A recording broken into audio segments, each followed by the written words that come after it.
Welcome to Democracy Now!, democracynow.org, the War and Peace Report. I'm Amy Goodman. The Department of Homeland Security said Wednesday the two agents who killed Minneapolis ICU nurse Alex Preti have been placed on administrative leave since Saturday, when they fired a combined 10 rounds at Preti in under 5 seconds as he lay motionless on the ground.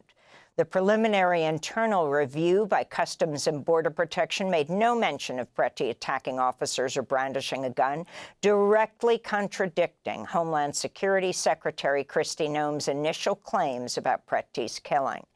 It comes as 3 new videos have been discovered showing a previous confrontation between Alex Preti and federal agents 11 days before he was fatally shot by ICE agents. The footage shows Preti yelling at agents in an unmarked vehicle and kicking the taillight of the car as they drive away. An armed agent is then seen exiting the car, tackling Preti to the ground soon after the officers leave the scene. Meanwhile, ICE and Border Patrol agents have continued carrying out raids across the Twin Cities. On Tuesday, diplomatic staff inside Ecuador's consulate in Minneapolis filmed an ICE agent trying to enter the building, which is considered the sovereign territory of Ecuador under the Vienna Convention. In response, Ecuador's foreign ministry filed a formal protest with the U.S. Embassy in Quito condemning ICE's actions. This despite the fact that the Ecuadorian president, Daniel Noboa, is an ally of President Trump. On Wednesday, President Trump lashed out at Minneapolis's mayor on social media, writing, quote, "Surprisingly, Mayor Jacob Frey just stated that Minneapolis does not and will not enforce federal immigration laws. Could somebody in his inner sanctum please explain that this statement is a very serious violation of the law and that he is playing with fire?" Unquote. Frey responded, quote, "The job of our police is to keep people safe, not enforce federal immigration laws. I want them preventing homicides, not hunting down a working dad who contributes to Minneapolis and is from Ecuador," unquote. Meanwhile, a third round of No Kings protests is being planned for March 28th. Organizers expect it'll be the largest protest in U.S. history. Earlier today, Democratic Senator Amy Klobuchar launched her bid to run for governor of Minnesota. It comes after Minnesota Governor Tim Walz announced earlier this month that he will not seek a third term. President Trump claimed Democratic Congressmember Ilhan Omar staged the attack against herself when a man rushed towards her and sprayed her with a foul-smelling liquid at a town hall in Minneapolis Tuesday night. Speaking to ABC News' Rachel Scott, Trump said he hadn't seen the video of the assault, saying, quote, "I don't think about her. I think she's a fraud. She probably had herself sprayed knowing her," unquote. This is Congressmember Ilhan Omar speaking to reporters Wednesday. Well, I think my presence here should tell you that the fear and intimidation doesn't work on me. That's right. And, you know, you and I have talked about this many a times, the president's rhetoric, the attacks from him since I've gotten into public office, from the right wing, has always been really to stop me from being in public service, to intimidate me, to make me want to quit. And my only message is it hasn't worked thus far, and it's not going to work in the future. Democratic Congressmember Joaquin Castro met with 5-year-old Liam Conejo Ramos and his father at the Dilley Detention Center in Texas on Wednesday. Liam was detained with his dad in Minnesota after the boy came home from preschool last week. Images of Liam went viral after he was picked up by federal agents while still wearing his Spider-Man backpack and a blue hat with bunny ears. Congressmember Castro spoke after the meeting. His dad said that he hasn't been himself, that he's been sleeping a lot because he's been depressed and sad. And so Liam actually was not awake during our visit. He was sleeping. A lot of parents there who talked about their kids experiencing deep depression, anxiety. 80 members of Congress, led by Texas Democratic Congressmember Greg Casar and Democratic Senator Elizabeth Warren, are demanding that Ana Lucia Lopez Beosa be allowed to return to the United States after the Trump administration admitted she was mistakenly deported to Honduras. She's a student at Babson College, was detained and deported while traveling home to Austin to visit her family for a surprise for Thanksgiving. Meanwhile, a federal judge ruled on Monday that DHS can continue to insist that lawmakers provide a week's notice before visiting immigration detention facilities. Last week, Democratic Senator Cory Booker introduced a bill to end the use of private for-profit detention facilities to jail immigrants. We'll speak with New Jersey Congressmember LaMonica McIver later in the broadcast. In Texas, several prisoners at an ICE jail on the Fort Bliss military base have testified they heard Cuban immigrant Geraldo Lunas Campos pleading for medication shortly before guards tackled him to the ground.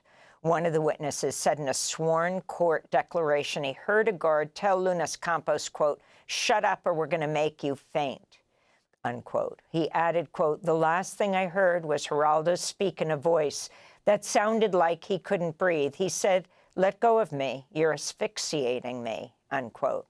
ICE claimed the 55-year-old father of four died while staff were attempting to save him after he attempted suicide. But an autopsy found Campos died from asphyxiation due to neck and torso compression. And the Associated Press reports a witness saw Lunas Campos handcuffed as at least 5 guards held him down while one put an arm around his neck and squeezed until he was unconscious. Homeland Security officials have urged FEMA staff to avoid using phrases like "watch out for ICE" in public messaging about the recent winter storm that hit the United States. A source told CNN, quote, "If FEMA says keep off the roads if you see ICE, it would be easy for the public to meme it," unquote. The DHS directive reportedly instructed FEMA staffers to use terms like freezing rain instead of ice in their communications. Senate Democrats are threatening to block funding for the Department of Homeland Security if the current government spending bill does not include reforms aimed at ICE agents. Senate Minority Leader Chuck Schumer is calling for the DHS funding bill to be rewritten and voted on separately. But Republicans have signaled they won't call for a separate vote on DHS funding. If the Senate fails to pass a federal spending bill, the government will partially shut down Saturday. The FBI raided the election office in Georgia's Fulton County Wednesday, seeking computers and ballots related to the 2020 election. Reuters confirmed that Director of National Intelligence Tulsi Gabbard visited the site of the search. President Trump continues to falsely claim his 2020 election defeat was the result of widespread voting fraud and has repeatedly targeted Fulton County officials. The FBI raid comes a week after Trump vowed on social media that, quote, "people will soon be prosecuted for what they did," unquote, in reference to the 2020 election. In response to the FBI raid, Georgia Democratic Senator Jon Ossoff said, quote, "After losing Georgia in 2020, Donald Trump demanded state officials find votes to change the outcome, tried to use DOJ to overturn it, and spread conspiracy theories that led to the January 6th sacking of the U.S. Capitol. I suspect today's raid is a continuation of this sore losers crusade, despite repeated audits and independent reviews confirming that Donald Trump was indeed defeated," Senator Ossoff said. In economic news, the U.S. Federal Reserve left interest rates unchanged Wednesday, resisting pressure from President Trump to lower them. This comes as the Fed and its chairman, Jerome Powell, are facing a criminal investigation launched by Trump's ally, Jeanine Pirro, the former Fox News host who's currently the U.S. Attorney for the District of Columbia. On Tuesday, Powell confirmed he attended the Supreme Court's oral arguments over Trump's effort to fire Fed Governor Lisa Cook. I wanted to ask that, you attended the Supreme Court hearing last week on the Lisa Cook case, and Treasury Secretary Scott Bessent criticized that as political. Can you say why you attended and what you would say in response to the Secretary's criticism? So let me start with, I don't respond to comments by other officials, whoever they may be. It's just not appropriate to do that. I will tell you why I attended. I would say that that case is perhaps the most important legal case in the Fed's 113-year history. Secretary of State Marco Rubio Wednesday refused to rule out further U.S. attacks on Venezuela.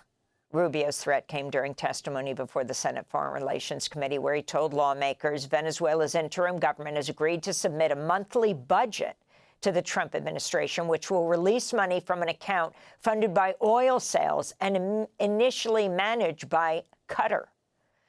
Rubio's testimony was interrupted by the Venezuelan-American activist Leonardo Flores with the anti-war group Code Pink. The sanctions on Venezuela are collective punishment of civilians. That's a war crime. He's committed at least 4 war crimes since this operation started in August. Perfidy. They disguised a military plane as a civilian craft.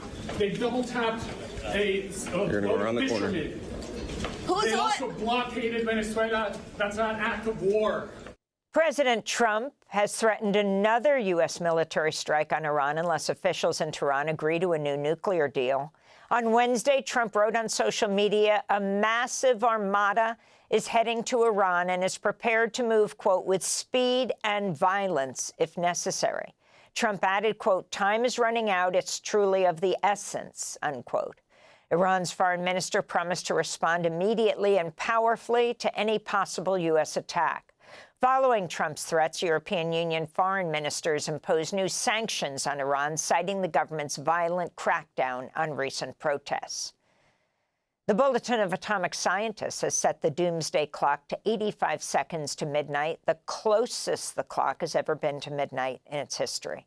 The Bulletin of Atomic Scientists said that urgent action is needed to address nuclear weapons threats, disruptive technologies like artificial intelligence, multiple biological security concerns, and the continuing climate crisis. Russia launched a wave of drone and missile attacks across Ukraine Wednesday, killing a couple in Kyiv. It follows a Russian strike on a passenger train, which killed 5 people Tuesday. The attacks come ahead of peace talks that are scheduled for this weekend. A new report by the Center for Strategic and International Studies finds nearly 2 million Russian and Ukrainian troops have been killed, wounded, or missing during nearly 4 years of war. Spain's announced it's offering legal amnesty to nearly 500,000 undocumented immigrants and asylum seekers in Spain. Immigrants will be granted up to 1 year of legal residency as well as permission to work. Foreign nationals who arrived in Spain before December 31st, 2025 must prove they've been living in the country for at least 5 months to be eligible and prove that they have no criminal record. Dozens of people have died nationwide due to extreme cold weather conditions. CBS News confirmed at least 60 deaths due to the winter storm that swept large parts of the U.S. Here in New York City, at least 10 people were found dead outside during dangerously cold temperatures. According to New York City police, 8 men and 2 women were found in front of homes near busy intersections outside a hospital and next to a supermarket. And Bruce Springsteen has released a new song called Streets of Minneapolis, directly criticizing President Trump's immigration crackdown in Minneapolis. The lyrics cast ICE agents as, quote, King Trump's private army. This is a part of Streets of Minneapolis. Trump's federal thugs beat up on his face and his chest. Then we heard the gunshots, and Alex Pretty lay in the snow dead. Their claim was self-defense, sir. Just don't believe your eyes. It's our blood and bones and these whistles and foams against Miller and Noam's dirty lies. We'll hear more of Bruce Springsteen's new song throughout the broadcast. And those are some of the headlines. This is Democracy Now!, democracynow.org, The War and Peace Report. I'm Amy Goodman.